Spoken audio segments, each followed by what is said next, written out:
I'm here for Taurus USA, and we're talking about unsupported shooting positions. Today we're talking about the most stable of the unsupported positions, the prone unsupported position. Again, support versus unsupported means that I don't have any environmental factors that I'm using to provide additional support for the gun.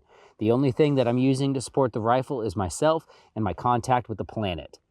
In the prone unsupported position, I want to try to maximize as much surface contact area with the ground as I can possibly get.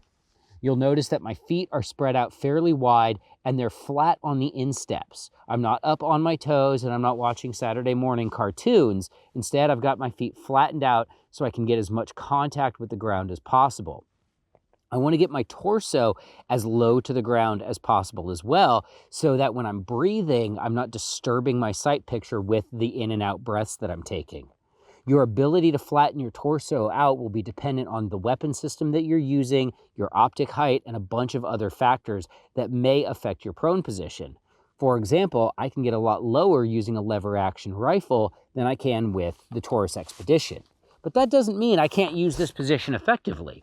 Once I get settled into a good prone position, making a headshot from here is relatively easy.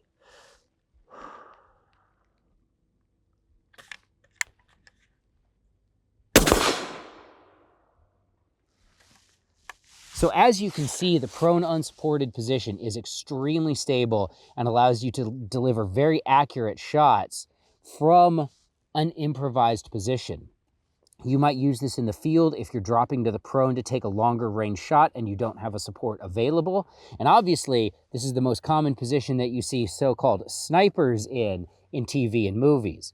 I can say that I very rarely use the prone position in the real world environment, but that's because, like many things, I usually bring my own supports along. Regardless of what unsupported position you're using, it's important to execute good fundamentals of marksmanship no matter what, because I can be as stable as a rock and still miss if I don't have good trigger control. The nice thing about all of these shooting positions is you don't have to go to the range to practice them. Whether you're practicing prone unsupported, kneeling unsupported, or standing unsupported, all of this can be done in dry fire. No matter what you're doing, though, it is important to get out there and train.